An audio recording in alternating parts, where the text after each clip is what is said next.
అల్లూరు జిల్లా చింతూరు ఏజెన్సీలో వరదలతో జనజీవనం అతలాకుతలమవుతోంది. వరద చుట్టుముట్టి కనీస అవసరాలు కూడా తీర్చుకోలేని పరిస్థితి ఏర్పడింది. వేసిన పంటలు ముంపుకు గురై తీవ్రంగా నష్టపోయామని గిరిజనులు ఆవేదన చెందారు. చింతూరు మండలం ప్రజలు జలదీక్ష చేపట్టారు. పోలవరం బ్యాక్ వాటర్ తో పదే పదే ముంపు బారిన పడుతున్నామని వారు ఆందోళనకు దిగారు. వరద చుట్టుముట్టడంతో నెల రోజులుగా గ్రామం నుంచి బయటకు వెళ్లలేని పరిస్థితి ఏర్పడిందని ఆవేదన చెందారు. ఇక తక్షణమే పోలవరం ముంపు పరిహారం ఇచ్చి పునరావాసం కల్పించాలని గిరిజనులు డిమాండ్ చేశారు.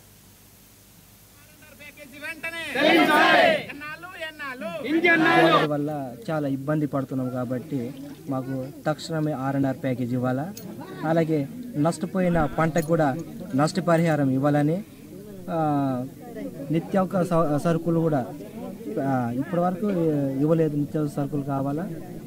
నష్టపోయిన రైతుకి గత సంవత్సరంలో అయితే ఎలాగైతే ఇచ్చారో ఎకరానికి 10,000 చొప్పున, ఈ సంవత్సరం కూడా ఎకరానికి ఒక 20,000 చొప్పున నష్టపరిహారం చెల్లించి తక్షణం వాటికి మరి విత్తనాలు అనేది ఇస్తే వాటిని గోదావరి తగ్గిన వెంటనే మళ్ళీ వేరే పంట వేసుకోవడానికి బాగుంటుందని వాళ్ళు కూలీ నాలి చేసుకునే చిన్నగా అయితే రైతులు అయితే కాదు, కూలి వ్యవసాయం చేసుకుని బతికేవాళ్ళు దాదాపు ఈ నెల రోజుల నుంచి కనీసం వాళ్ళు కూలి చేసుకోవటానికి కూడా దారి లేవు. మరి వాళ్ళు ఎలా బతకాల? వాళ్ళు కూడా ఉపాధి అనేది గవర్నమెంట్ కల్పిస్తే బాగుంటుంది. అన్నం ఎలా తినాలా? కష్టపడితేనే కానీ ఇక్కడ గిరిజనులు బతికే పరిస్థితి ఉంది. మరి మా ఆదివాసులను కనీసం ఇంతమంది ఇక్కడ నష్టపోయేది మొత్తం ఆదివాసులే కాబట్టి ఆదివాసుల కోసం ఇంకా ITDA ఉంది, కానీ ITDA కూడా కనీసం పట్టించుకునే స్థాయి లేదు. మరి అక్కడ ఉన్న అధికారులు కూడా మరి ఏ విధంగా ఉంటున్నారు, మరి ఆదివాసులను న్యాయం చేయాలని కూడా వాళ్ళకి IAS అధికారులు ఉన్న వాళ్ళకి స్పందన రావట్లేదా? ఇక్కడ ఉన్నది గిరిజనులే. మనం కూడా మనకు పెట్టిన ITDA కూడా గిరిజనుల కోసం పెట్టాం కాబట్టి వాళ్ళు కూడా ఏదో సహాయం చేద్దామని కూడా వాళ్ళకి లేదు. అధికారులు వెంటనే స్పందించి తక్షణమే మాకు నష్టపరిహారం చెల్లించి మునిగిన పంటకు కూడా న్యాయం చేసేటట్టు కోరుతుంది.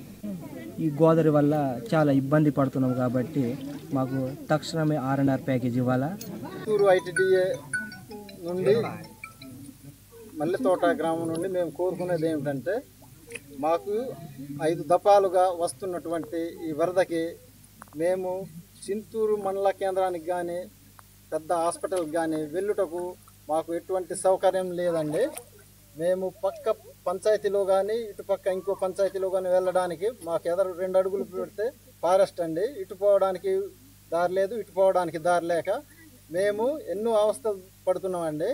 మాకు ఇట్లానే మునుపు వచ్చినటువంటి వరదకి మా గ్రామం నుండి నా సోదరుడు అయినటువంటి మా అన్నయ్య చనిపోవడం కూడా జరిగిందండి. మధ్యలోనే మేము అడవిలో ఎన్నో తిప్పలు పడి తీసుకెళ్తున్న టైంకి చనిపోవడం కూడా జరిగింది. అట్లాగే మాకు ఎటువంటి అధికారి కూడా ఇటువంటి సౌకర్యం మాకు అలాట్మెంట్ చేయలేదండి.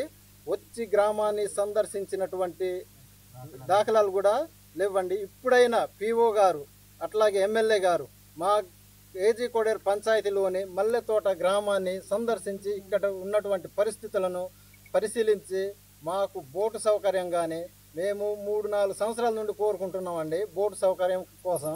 ఇంతవరకు కూడా ఏ అధికారం మమ్మల్ని పట్టించినటువంటి దాఖలాలు లేవండి.